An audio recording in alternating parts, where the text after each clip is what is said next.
श्रोतेहो नमस्कार. Cyber crime alert या कार्यक्रमात मी स्वप्ना तुम्हा सगळ्यांचं हार्दिक स्वागत करते. जाणून घेऊया सायबर क्राईम क्षेत्रातील एक घटना. पार्ट टाइम जॉब मिळवून देण्याच्या बहाण्यानं सायबर गुन्हेगारांनी तरुणीला 3 लाखांनी गंडा घातला. सायबर गुन्हेगारांनी तेजस्विनी यांच्या मोबाईलवर संपर्क साधला. पार्ट टाइम जॉबचं आमिष दाखवून टेलिग्रामवर त्यांना लिंक पाठवली. त्यानुसार सायबर गुन्हेगारांना सांगितल्याप्रमाणे रेटिंग दिलं.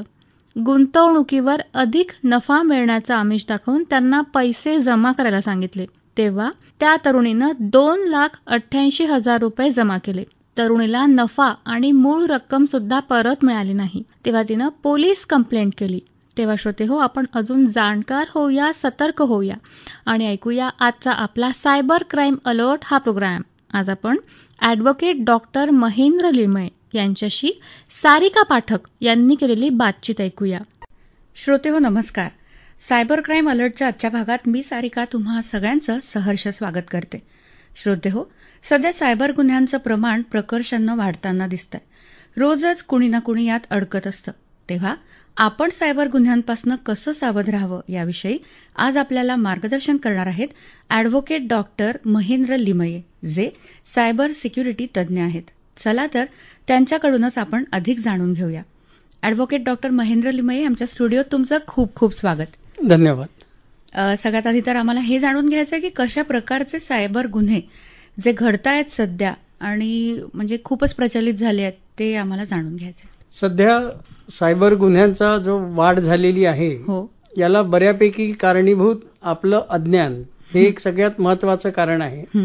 कारण आपण जेव्हापासून डिजिटलाइज्ड माध्यमं वापरायला लागलेलो आहे तेव्हापासून आपल्याला फक्त वापर करणे एवढंच माहिती आहे. पण आपल्यापैकी मला वाटत नाही 10% लोकांनीही या डिजिटल माध्यमांबद्दल काही जाणून घेण्यासाठी काही स्पेशल उपाय केलेले असतील.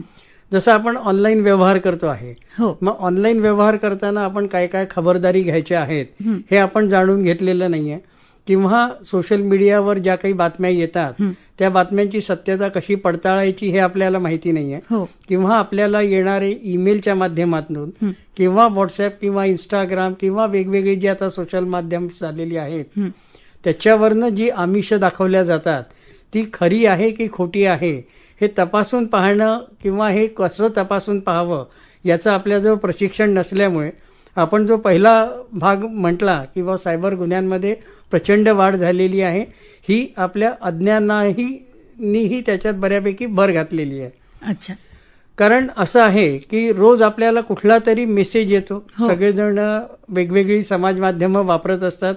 आता येणाऱ्या मेसेजवर किंवा जो काही संदेश आपल्याला आलेला आहे त्याची सत्यता पडताळून पाहण्यासाठी आपण काय करतो? आपण सगळ्यात पहिले आलेला मेसेज हा खराच आहे याच्यावर विश्वास ठेवतो आणि मग त्या मेसेजमध्ये किंवा त्या संदेशात जी काही आपल्याला सूचना दिली असेल, माहिती दिली असेल, ही एक तर स्वतःपुरती ठेवून किंवा अजून 10 लोकांपर्यंत पोहोचवण्याचा प्रयत्न करत असतो. आता रिसेंटली किंवा नव्या पद्धतीने जे सायबर गुन्हे होतात आहे याच्यात या अशा पद्धतीने लोकांना संदेश पाठवणे याचा सगळ्यात जास्ती उपयोग केला जातोय. कारण संगणकीय गुन्हेगारांनी हे हेरलेलं आहे की अशा पाठवलेल्या मेसेजेसवर, संदेशांवर लोक अगदी ताबडतोब विश्वास ठेवतात आणि त्याची विश्वासार्हता पडताळून पाहत नाही. आता जसे गुन्हे आपण म्हटलं तर आपण एक 2-3 जे अगदी प्रचलित सध्याचे गुन्हे आहेत जे आपण त्याला हॉट ट्रेंडिंग क्राईम्स असं म्हणू शकतो, असे जे गुन्हे आहेत याच्यात एक आहे की बरेचदा आपल्याला एक ईमेल येते आणि त्या ईमेलमध्ये असं सांगितलेलं असतं, जी ईमेल पाठवणारा कुठला तरी पोलीस विभागाचा मेल आयडी दाखवण्यात येतो. त्या मेलवरनं असं आपल्याला सांगण्यात येतं किंवा तुमचा ईमेल किंवा तुमचा जो IP ॲड्रेस असतो ज्याने तुम्ही संगणकीय प्रणालीशी कनेक्ट होता तो ॲड्रेस आम्ही वेगवेगळ्या गुन्हेगारींमध्ये ऑब्झर्व्ह केला आहे आणि याच्यावर आता कारवाई करण्यात येईल. म्हणजे आपण जो मोबाईल वापरतो आहे त्या मोबाईलला ज्या सर्व्हिस प्रोव्हायडरनी आपल्याला एक कनेक्शन दिलेलं आहे ते तुमचं कनेक्शन कुठल्या तरी गैरकृत्यात वापरल्या गेलंय असं CBI म्हणा किंवा CID म्हणा असं कुठल्या तरी ऑफिस मार्फत आपल्याला सांगण्यात येतं आणि घाबरवण्यात येतं. आता ह्या प्रकारात असं होतं किंवा तुमचा ईमेल ID किंवा तुमचा वापरकर्त्याचा जो IP ॲड्रेस आहे तो समजा कुठल्या ड्रग ट्रॅफिकिंग किंवा पोर्नोग्राफीमध्ये वापरला गेलाय तर तो माणूस पहिलेच घाबरून जातो आणि त्या ईमेलचं प्रोजेक्शन असं केलं जातं की ते एखाद्या सरकारी विभागातून पाठवला गेलाय आणि मग त्याला उत्तर देण्यासाठी जेव्हा आपण प्रवृत्त होतो, कारण आपल्याला प्रवृत्त केलं जातं, तो असा सर्कमस्टन्सेस क्रिएट केल्या जातात की जेणेकरून आपण त्याला उत्तर देतो आणि मग आपल्याला असं सांगण्यात येतं किंवा तुम्ही अशा अशा गुन्ह्यात अडकू शकता, मग ठीक आहे तुम्ही एक चांगले नागरिक आहात, मग आमच्याशी तुम्ही हातमिळवणी करा किंवा एक कंपाऊंडिंग ऑफ ऑफेन्स जे असतं किंवा दंड भरून त्याच्यातनं सुटका होऊ शकते, तुम्ही एवढा एवढा दंड भरान, आम्ही तुमच्यावर कारवाई करणार नाही. मग लोकांना वाटतं, जो म्हणजे त्याच्यात अडकलेला असतो त्याला वाटतं की आपण दंड भरू आणि आपल्या मागचं हे सगळं सोडवू. मग ते करताना तो ते पैसे भरतो आणि मग त्याला लक्षात येतं की आपण कुठेतरी फसलेलो आहे. बरं. म्हणजे लोकांना अशा पद्धतीने ईमेल पाठवणे हा एक अगदी प्रचलित चालू झालेला आहे.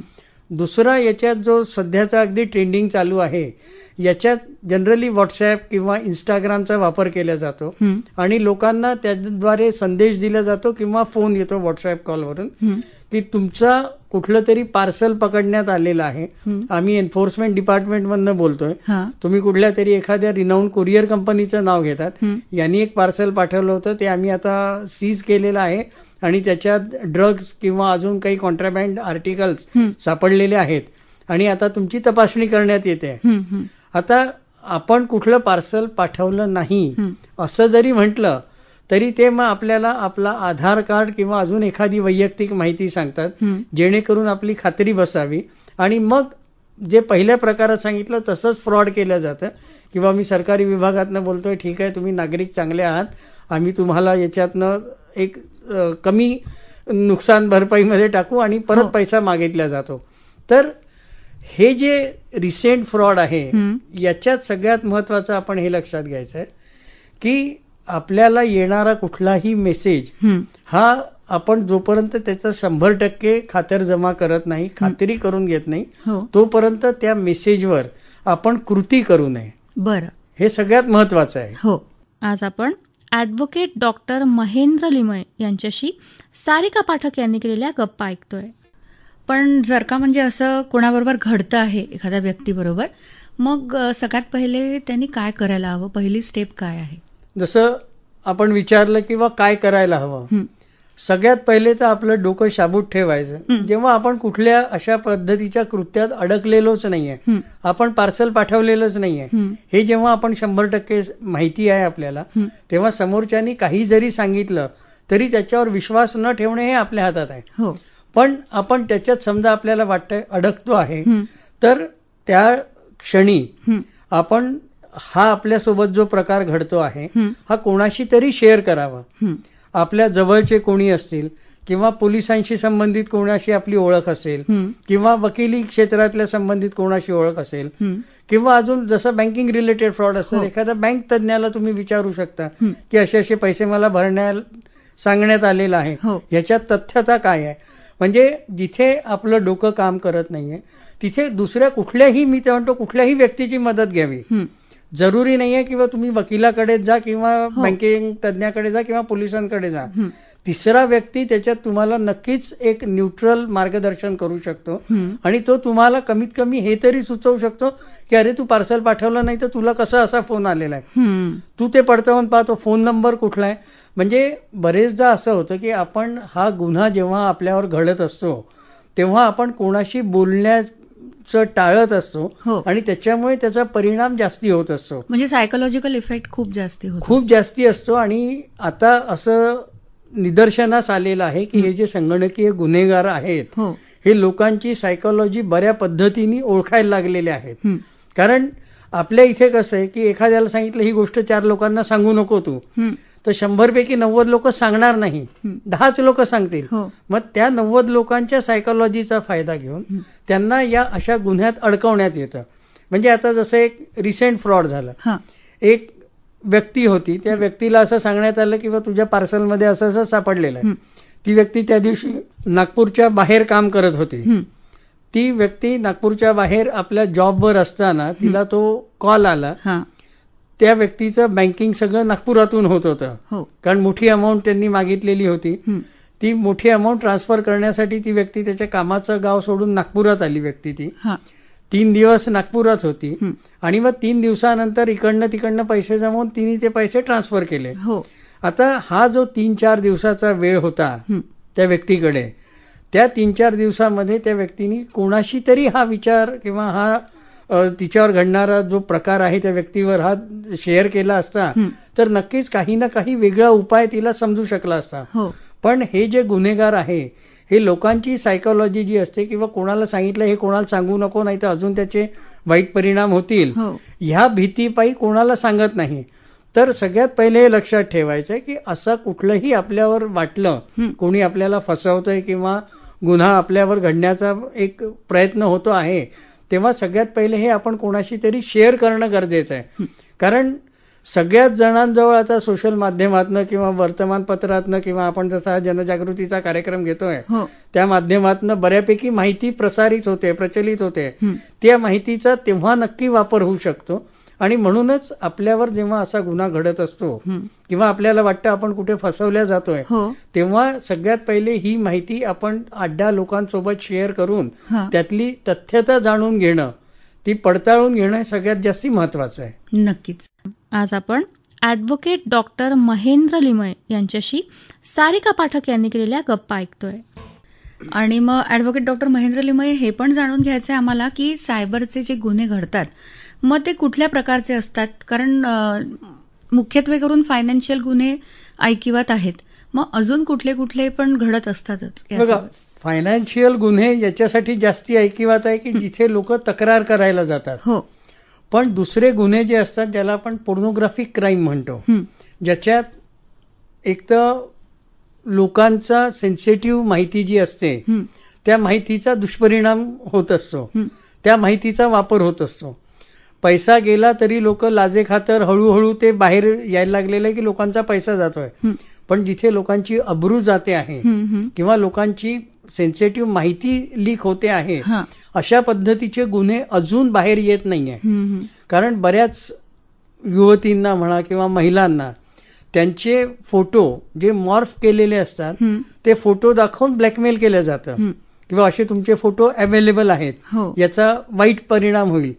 मग जे अशा पद्धतीचे गुन्हे आहे ते ती व्यक्ती स्वतःची ब्रू होईल किंवा तिचं असं बेइज्जती होईल हे लोकांपर्यंत गेलं तर त्या व्यक्तीचं नुकसान होईल म्हणून तो गुन्हा लपवून ठेवते.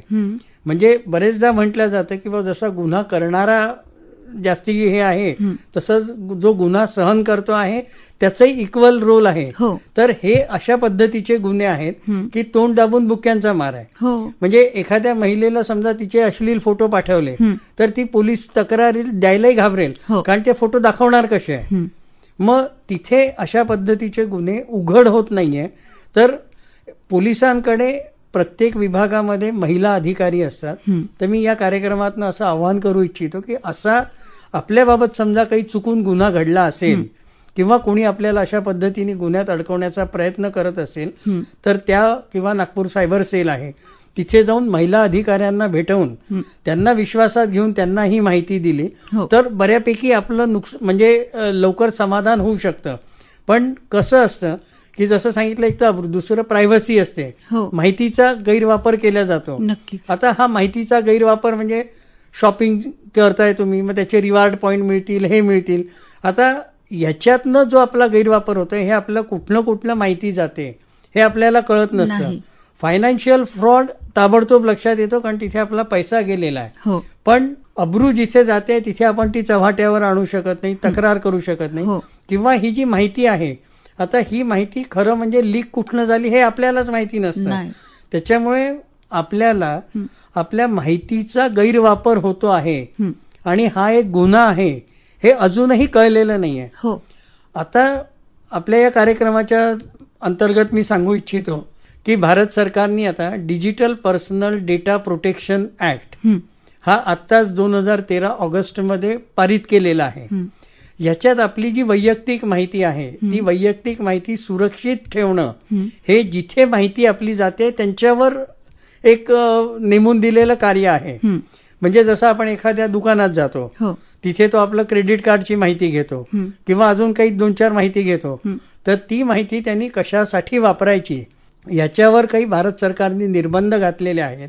त्याच्यामुळे आपल्या कुठल्याही वैयक्तिक माहितीचा समजा असा कुठे आपल्याला दुरुपयोग होताना आढळला तर त्याबाबत आपण कारवाई करू शकतो आणि हे आपल्याला माहिती असणं गरजेचं आहे.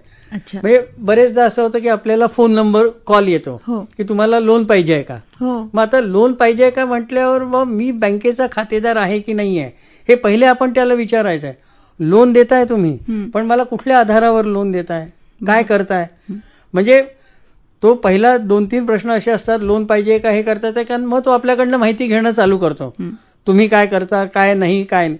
मग जेव्हा कोणी मला लोन ऑफर करत आहे त्याच्याजवळ माझी काय माहिती आहे हे जाणून घेणं माझा अधिकार आहे. तर अशाही पद्धतीने आपण अवेअर राहू शकतो की आपली वैयक्तिक माहिती सुरक्षित ठेवणं हे आपल्या हातात जसं आहे तसं कोणी आपल्या वैयक्तिक माहितीचा भंग करत असेल तर त्याला प्रतिप्रश्न करून त्याच्याजवळ आपली माहिती कुठनं उपलब्ध झालंय हे पाहणंही आमचं तितकंच महत्वाचं कर्तव्य आहे असं म्हणेन. नक्की. श्रोते हो, आपण ऐकत होतो सायबर क्राईम अलर्ट हा प्रोग्राम. आज आपण ॲडव्होकेट डॉक्टर महेंद्र लिमय यांच्याशी सारिका पाठक यांनी केलेली बातचीत ऐकत होतो. या कार्यक्रमातून निश्चितच आपल्याला लाभ होईल अशी मी आशा करते. तेव्हा सायबर क्राईम अलर्ट कार्यक्रमाचे सादरकर्ते डॉक्टर विजयसिंग राजपूत यांच्या समवेत मी स्वप्ना आपली रजा घेते. धन्यवाद. नमस्कार.